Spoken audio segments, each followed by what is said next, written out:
साथियों, royal study with Ajay Shastri के YouTube channel पर आपका हार्दिक अभिनंदन है। हिंदी विषय में आज वाक्यांशों के लिए एक शब्द लेकर हम आपके सामने उपस्थित हैं। अनेक शब्दों के लिए एक शब्द या वाक्यांशों के लिए एक शब्द पढ़ने के लिए सबसे पहले आपको संस्कृत के तत्सम शब्द आने चाहिए, साथ ही साथ आपको प्रत्यय भी आने चाहिए। हम अपने चैनल पर हिंदी की रॉयल स्टडी कराते हैं। तो सबसे पहले हम देखते हैं कि गोद में सोने वाली स्त्री, इसके लिए एक शब्द कहना है। तो हमें सबसे पहले पता है कि जो स्त्री होती है तो स्त्रीलिंग शब्द वे होते हैं जिनके अंत में या तो आ होता है या बड़ी ई होती है। ये शब्द आपके स्त्रीलिंग कहलाते हैं। अगर आपको सीधा उत्तर पे पहुंचना है तो उसमें चार ऑप्शन दिए होते हैं, तो जिसके अंत में या तो बड़ा आ है या बड़ी ई है तो वो स्त्रीलिंग का बोधक होते हैं। आप उत्तर को क्लियर कर सकते हैं जैसे हम आपको बता रहे हैं।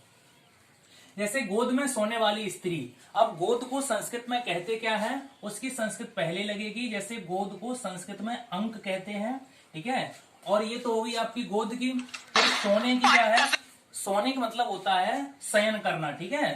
तो शयन इस तरीके से लिखेंगे।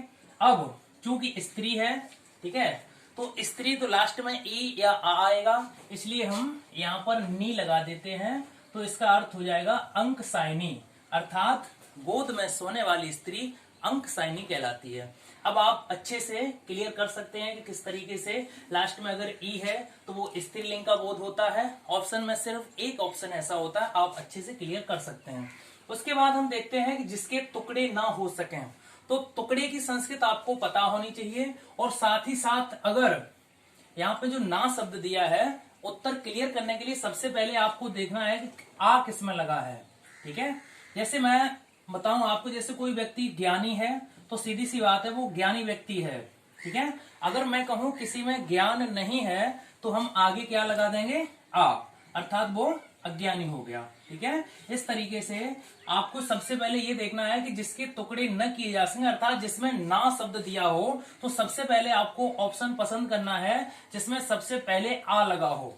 उसके बाद अब आपको पता करना है जिसके टुकड़े, टुकड़े को संस्कृत में कहते हैं खंड, ठीक है। तो अगर हम यहाँ पे खंड लगा देंगे तो ये हो जाएगा अखंड, अर्थात जिसके टुकड़े न किए जा सके वो अखंड होता है। उसके बाद हम देखते हैं जिसकी गहराई का पता ना हो। अब चूंकि हमें यहाँ पे ना मिला है तो हम स्टार्टिंग करेंगे आपका आ से। सबसे पहले आ लगेगा यहाँ पर। उसके बाद जिसकी गहराई, गहराई को संस्कृत में बोलते हैं था, ठीक है। तो यहाँ पे अगर हम था लगा देंगे तो ये हो जाएगा अथाह। आपको उम्मीद है चीजें पसंद आ रही होंगी।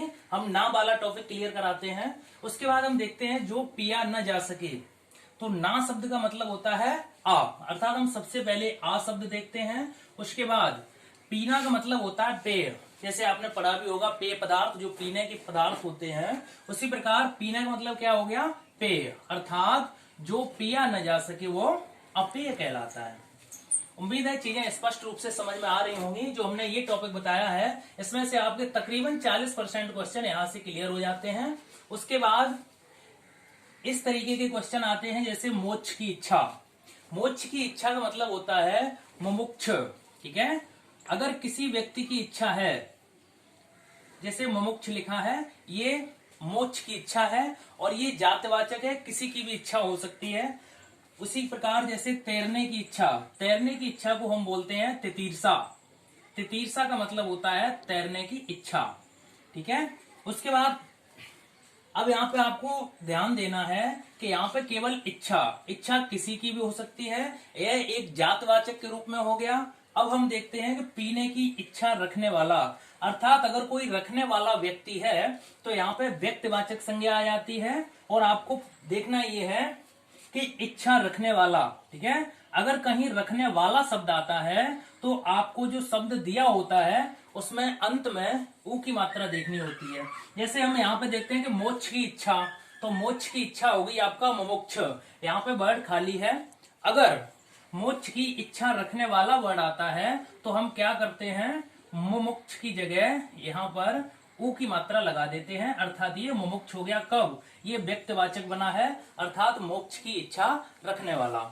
उसी प्रकार हम यहाँ देखते हैं कि जीने की इच्छा रखने वाला, जीने की इच्छा कहलाती है जिजीविषा, और जीने की इच्छा रखने वाला, अर्थात लास्ट में हम क्या लगाएंगे, ऊ की मात्रा लगा देंगे,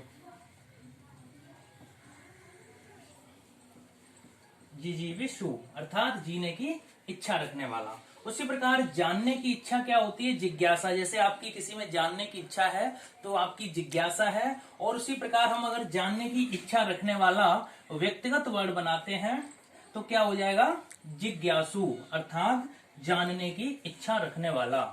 इस तरीके से बहुत सारे पॉइंट हैं जिसमें से हम आपको क्लियर करा सकते हैं। अधिकांशतर यहीं से क्वेश्चन पूछे जाते हैं, यहाँ से 10% क्वेश्चन आने की प्रायिकता होती है। ठीक है, उम्मीद है आपको वीडियो पसंद आया होगा। वीडियो देखने के लिए बहुत बहुत धन्यवाद।